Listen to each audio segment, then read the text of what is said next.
Hello everyone, কেমন আছো সবাই? আশা করছি সবাই অনেক ভালো আছো। আজকে আবার নতুন একটা রেসিপি নিয়ে চলে আসলাম। আজকে খুবই একটা স্পেশাল আইসক্রিমের রেসিপি তোমাদের সঙ্গে শেয়ার করব। আশা করছি সবার কাছে ভালো লাগবে। A to Z সকল টিপস সহ এই আইসক্রিমের রেসিপিটা আজকে তোমাদের সঙ্গে শেয়ার করতে যাচ্ছি। এখানে থাকছে চকবার আইসক্রিম, আরও থাকছে এরকম বক্স আইসক্রিম। তো ভ্যানিলা ফ্লেভারের এই আইসক্রিমটা ভরপুর চকলেট দিয়ে বানিয়েছি। তো চলো কথা না বাড়িয়ে মূল রেসিপিতে চলে যাচ্ছি। প্রথমে আইসক্রিমটা বানানোর জন্য একটা বোলের মধ্যে আমি নিয়ে নিচ্ছি হুইপ ক্রিম।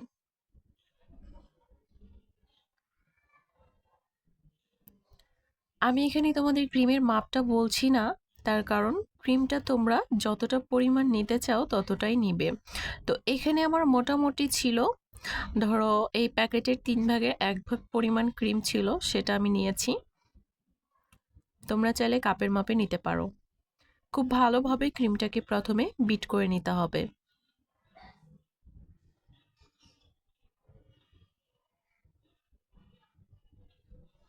কেক বানানোর সময় আমরা যেরকম ক্রিম বিট করি ওইভাবে বিট করলে কিন্তু হবে না, তার থেকে কিছু অল্প সময় বিট করতে হবে।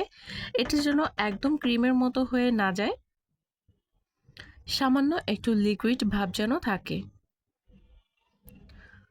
তো ক্রিমটা বিট করা হয়ে গেলে এর মধ্যে আমি দিয়ে দিব চিনি গুঁড়া। এখানে একটা ব্লেন্ডার জারে আমি চিনি গুঁড়া করে নিয়েছি। এটা যেহেতু ট্রপিক্যাল হুইপ ক্রিম নিয়েছি তাই চিনির পরিমাণটা আমি এখানে কমই দিয়েছি।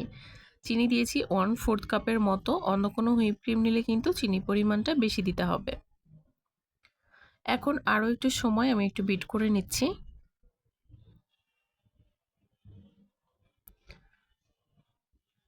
জাস্ট চিনিটাকে একটু মিশিয়ে নিব।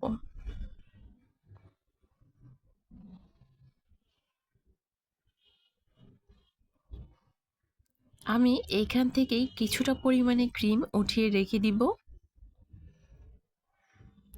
পাউরুটি দিয়ে এই ক্রিমটা খেতে কিন্তু ভীষণ ভালো লাগে। আর আজকে যেহেতু বেশ অনেকটা পরিমাণে ক্রিম আমি নিয়েছি, তাই একটা বাটির মধ্যে আমি এক্সট্রা করে কিছুটা ক্রিম রেখে দিলাম পাউরুটি দিয়ে খাওয়ার জন্য। তো এই বাকি যে ক্রিমটুকু রয়ে গেল এটা দিয়ে কিন্তু বানাবো আইসক্রিম। আর এখানে একটা কনডেন্স মিল্কের কৌটায় ঢুকে গেছে পিঁপড়া। তো পিঁপড়া ঢুকেছে, এখন কি আর করার, সামান্য একটু জল দিয়ে পাতলা করে তারপর একটা ছাঁকনি দিয়ে ছেঁকে নিচ্ছি। মাত্র কিছুক্ষণ এটা বাইরে রেখেছিলাম আর এর মধ্যেই পিঁপড়া ধরে গেছে। তো তোমরাও কিন্তু চাইলে রান্নার সময় এই টিপসগুলো ফলো করতে পারো। দেখো, এখন কিন্তু এটা বেশ অনেকটা লিকুইডই হয়ে এসেছে। তো তোমরা চাইলে কিন্তু এখানে এক্সট্রা করে কিছুটা পরিমাণ জল অ্যাড করতে পারো, অথবা এক্সট্রা করে তোমরা দুধ অ্যাড করতে পারো, লিকুইড দুধ। কনডেন্স মিল্ক যে দিতেই হবে এমন কোনো কথা নেই, হাতের কাছে না থাকলে স্কিপ করবে। তার পরিবর্তে তোমরা এখানে কিছুটা পরিমাণে জল অথবা কিছুটা পরিমাণে জাল করে রাখা দুধ এখানে অ্যাড করবে।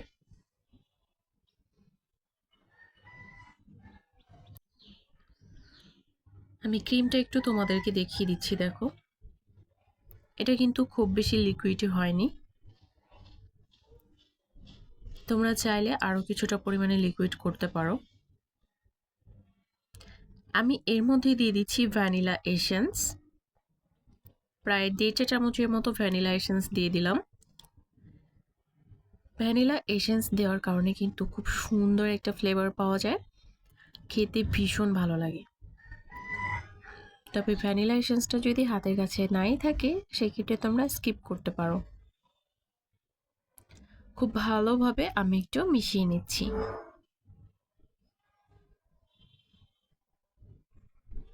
তো তোমরা চাইলে আরও কিছুটা লিকুইড দুধ দিয়ে একটু পাতলা করে নিতে পারো, তবে আমার কাছে কিন্তু এই ক্রিমি ভাবটাই ভালো লাগে। তো দেখো, আমি এখানে একটা ফাঁকা কৌটোর মধ্যে কিন্তু নিয়ে নিচ্ছি। এটার মধ্যে বাবু হয়তো বা কিছু একটা খেয়েছিল, কৌটোটা পড়েছিল, ভাবলাম এটা দিয়ে আজকে আইসক্রিম বানিয়ে ফেলি। তোমরা চাইলে কিন্তু কাপ আইসক্রিম কৌটোর মধ্যেও কিন্তু এভাবে সেট করে নিতে পারো। তো দেখো, আমি ওপরে সামান্য কিছুটা ফয়েল পেপার দিয়ে খুব ভালোভাবে মুখটাকে বন্ধ করে দিলাম, মাঝখান বরাবর একটুখানি কেটে নিব। আর এর মধ্যে দিয়ে একটা কাঠি দিয়ে দিব। এটাকে ফ্রিজে সেট হতে দিব সারা রাতের জন্য। আর এইখানে বক্সের মধ্যেও আমি আইসক্রিমটা সেট করে নিব।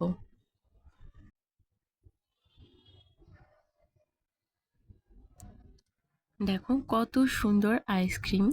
তোমরা কিন্তু চাইলে খুব সহজে বাড়িতেই বানিয়ে নিতে পারো। আর এই হুইপ ক্রিমটা কিন্তু তোমরা যে কোনো সুপার শপে পেয়ে যাবে। চাইলে তোমরা অনলাইন থেকেও অর্ডার করতে পারো। একটু সার্চ করলেই পেয়ে যাবে কোন অনলাইন পেজে এই ক্রিমগুলো পাওয়া যায়।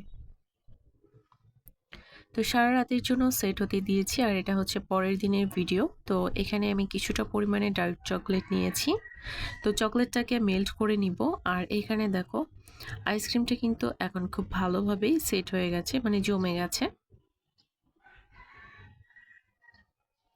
চকলেটটাকে আমি মেল্ট করে নিলাম।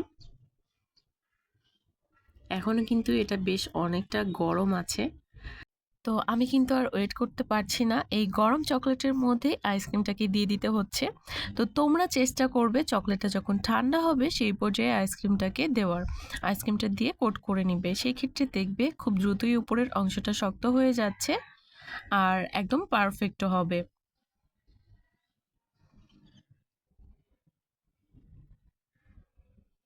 তো আমি গরম আইসক্রিমের মধ্যেই কোট করে নিচ্ছি, দেখতে পাচ্ছ এটা কোট করে নিয়েছি আমি। আর এই বক্স আইসক্রিমটা কিন্তু খুব ভালোভাবেই সেট হয়ে গেছে।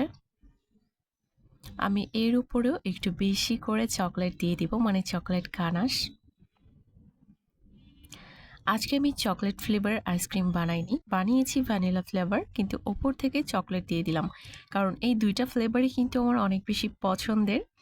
তো ওপর থেকে একটু মোটা করে চকলেটের একটা স্তরণ পড়বে, যেটা খেতে ভীষণ ভালো লাগবে। আর ট্রপিক্যাল হুইপ ক্রিমটা কিন্তু খেতে অনেক মজার, বা আরও অনেক মজার মজার হুইপ ক্রিম আছে তোমরা জানো। তো তোমরা চাইলে কিন্তু অন্য হুইপ ক্রিম দিয়েও এটা বানিয়ে নিতে পারো। উপর থেকে আমি কিছুটা পরিমাণে পেস্তা বাদাম কুচি দিয়ে দিচ্ছি। এতে করে কিন্তু দেখতেও সুন্দর লাগবে, আর এই বাদামটা খেতে কিন্তু ভীষণই ভালো লাগে। তোমরা চাইলে অন্য কোনো বাদামও ওপরে দিয়ে দিতে পারো। তো দেখো এখন আমি আইসক্রিমটা একটু কেটে তোমাদের সাথে শেয়ার করছি। দেখো কতটা ক্রিমি হয়েছে আর খেতে এত বেশি মজার হয়েছে, দেখতেই কতটা লোভনীয় লাগছে, তাই না? সত্যি অনেক বেশি মজার হয়। বাড়িতেই যদি এত মজাদার আইসক্রিম বানানো যায় তাহলে দোকান থেকে কিনে খাওয়ার কী প্রয়োজন। তো ভিডিওটি ভালো লাগলে চ্যানেলটি সাবস্ক্রাইব করে অবশ্যই পাশে থাকবে, আর যারা অলরেডি করেছো তাদেরকে অসংখ্য ধন্যবাদ। আজকের ভিডিওটি যদি তোমাদের ভালো লাগে অবশ্যই আমাকে কমেন্ট করে জানাবে, কারো কোনো প্রশ্ন থাকলেও জানাতে পারো। তো ভিডিওটি আমি আর লম্বা করব না, এখানেই শেষ করছি। সবাই ভালো থেকো, আবার দেখা হবে নতুন কোনো ভিডিওতে।